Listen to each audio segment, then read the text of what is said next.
Welcome back. If you've just joined us, you're watching the news at 10 on Channels Television, coming to you live from Lagos. A reminder of our top stories. Lawmakers in the Benue State House of Assembly suspend former Speaker for 6 months as police deny them access to the Assembly complex in Makurdi, the state capital. Gunmen kill All Progressives Congress leader in Imo State, Sonny Ejiawo. Governor Okorocha promises 20 million naira reward for information that will lead to the arrest of the culprits.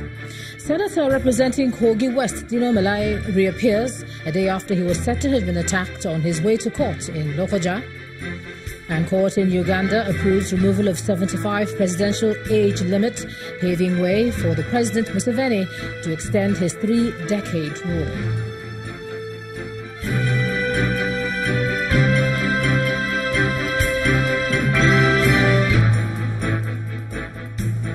ChannelsTV.com has more information for you, and on youtube.com/channelsweb you can watch our videos.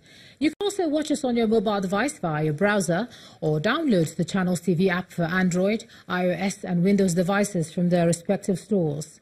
Besides giving you access to news updates on the go, the Channels TV and Channels 24 app has an eyewitness feature that you can use to share pictures, videos or news of happenings around you. Just install the app and then tap and swipe to reveal the menu and then follow the instructions. The People's Democratic Party is insisting that its candidate in the forthcoming governorship election in Osun State, Senator Ademola Adeleke, has the requisite certificate to run for the office as stipulated by law. This is coming after allegations that the senator does not have a certificate as stated in his credentials, and his emergence too has generated controversy. The PDP National Vice Chairman, Chief Eddie Olafeso, at a press conference in Lagos today, says the party is making efforts to reunite everyone who ran in the race with the aim of getting a united force ahead of the polls. Chief Olafeso also told journalists that the PDP has facts and evidence to show that it won the Ekiti governorship election, but it's working to harness its evidence to be used to take back its mandate. He started off with the Osun PDP crisis. Over the fate of the PDP family, we are doing everything possible to bring about together. And by Monday, everybody will be in Abuja. We have our own eternal process of resolving matters, and that's exactly what we are pursuing to let us. But the issues in Ekiti State is known to all of you. I'm not going to revisit that. And we are at the tribunal. We've done everything. We prepared our papers apart from the frustration from INEC and the tribunal matter. By now, we've done our filing, and we're going to do our filings anyway. But I can tell you that we are sure that we get our mandate back in the tribunal or at the court of the land, because justice must be allowed to flow. To look at the figures, we have the figures, and we are compiling, and I cannot, divulge that information here until we get to the court, because those are the weapons we have to fight the injustice and the criminality that took place in Ekiti State. We requested for certified true copies of some documents, and they have not given it to us as we're talking about. So, is that not frustrating the process? Well, how long does it take you to have certified true copies of materials when you actually conducted the election? However, INEC says it's untrue that it's frustrating the PDP's efforts at filing its petitions, as the Commission says the PDP has duly signed copies of the election results, which was made available to the party's agents after the announcement of the result. We're staying with politics, and it's a shocking one, as barely 4 days after emerging as the APC chairman for Idiato North Local Government area of Imo State, gunmen reportedly killed Mr. Sonny Ejiawo in Owerri, the Imo State capital, earlier today. He was among the local government chairmen elected in the just concluded LG Congress held early this week in the state. Reports say he was killed along the Olu Road on his way home shortly after attending a meeting at the party's secretariat in Owerri.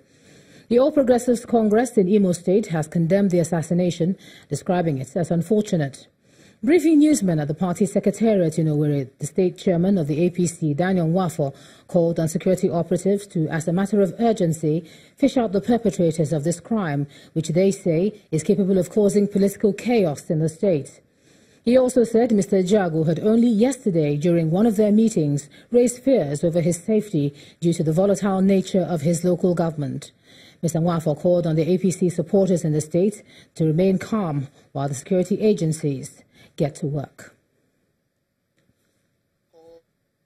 To the gruesome murder of a party stalwart the local government chairman of Idato North, Chief Sonny Ejabu, also known as Ohaneze. Ejabu was one among of the newly inaugurated LGA chairmen. Our party, APC, condemns the murder of Chief Sonny Ejabu. APC preaches peace. We cannot start to have political killings in this state. We condemn it in its entirety. For whatever reason, people should play politics without bitterness, without hatred. Politics is a game of give and take. The constitution of this country guarantees freedom of expression, freedom of association. In the meantime, the Igbo State Governor, Rochas Okorocha, has promised to reward anyone information on the murder of the APC chieftain in the state with 20 million naira. Addressing Government House correspondents in Owerri, the Imo State capital, Governor Okorocha called on security operatives in the state to swing into action and immediately arrest the perpetrators of the crime. He urged the citizens of the state to go about their lawful businesses as all measures are in place to secure lives and property. We urge all the leaders here of Idato North who are working here to go back home and assist the police in fishing out the killer of Ohaneze.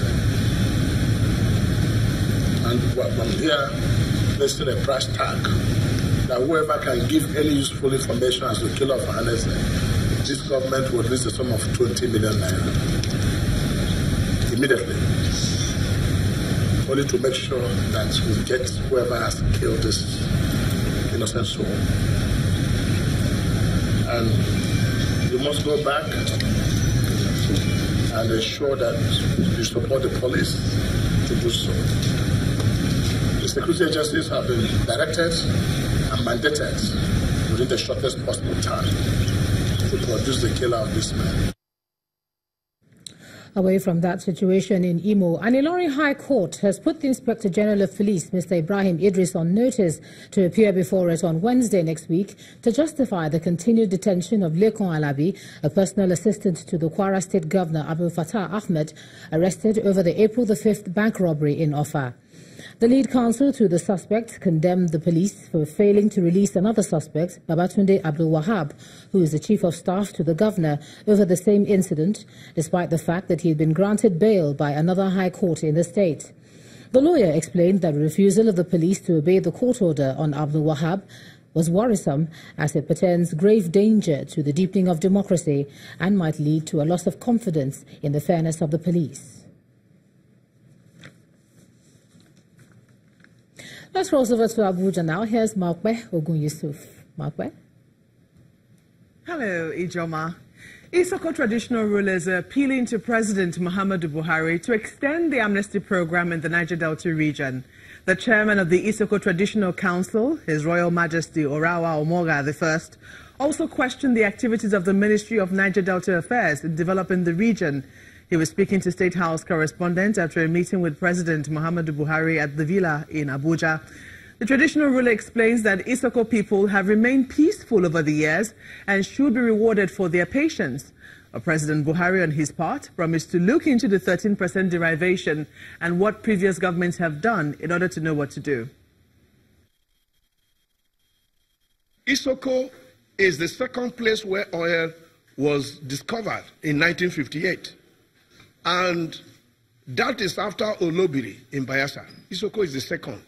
But if you go to Isoko today, you will weep for them. So for more than 57 years, we don't have anything to show for the oil we have in our land. And the Isoko people are not violent. We have not gone to destroy pipelines. In fact, as of today, we came begging Mr. President to talk to MPDC and NNPC to go and commence an oil field that has been, abandoned for almost, 10, 15 years. And up to now, the communities are protecting the facility. You cannot hear anything about vandalism or kidnapping in our area. It's not in Isoko at all. So our pain is that, is it an offense to be peaceful?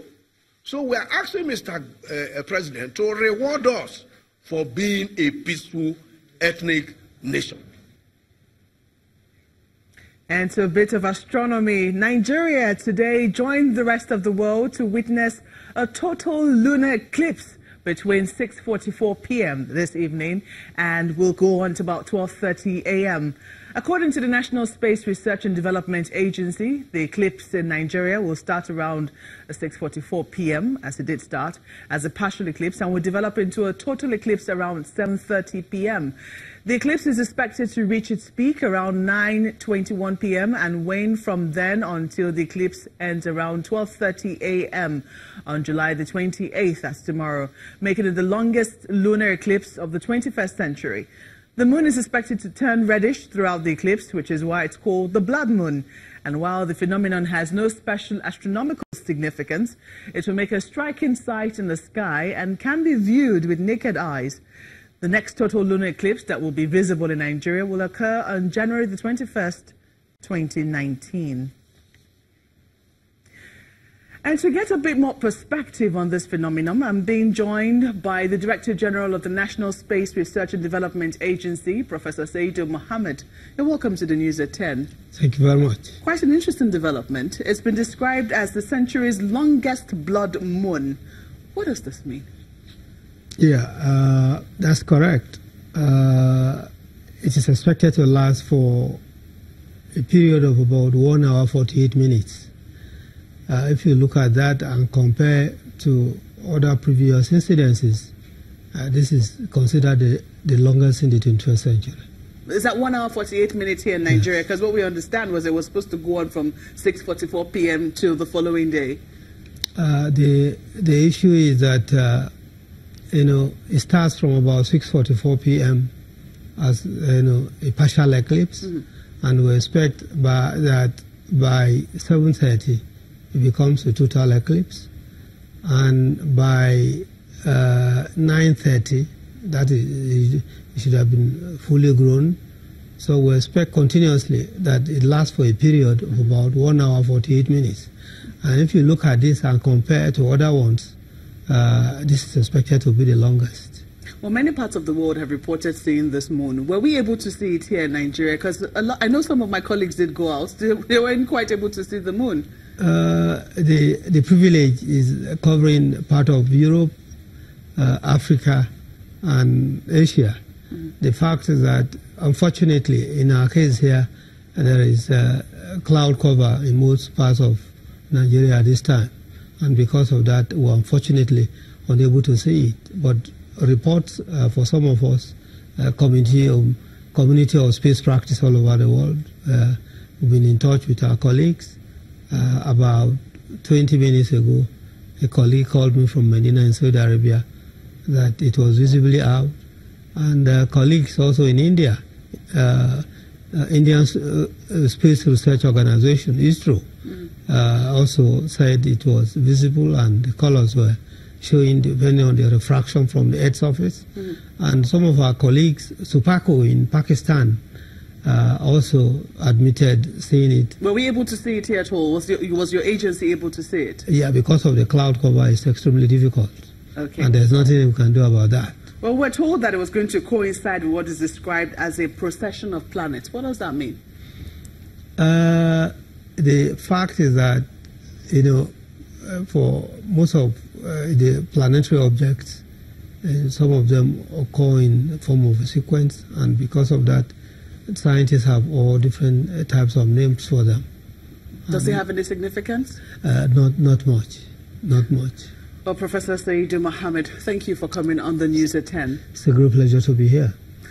When the News at 10 returns, after 3 unsuccessful meetings, the Federal Accounts Allocation Committee shares 821 billion naira to the 3 tiers of government for the month of June. But that's on Business News. You join us again.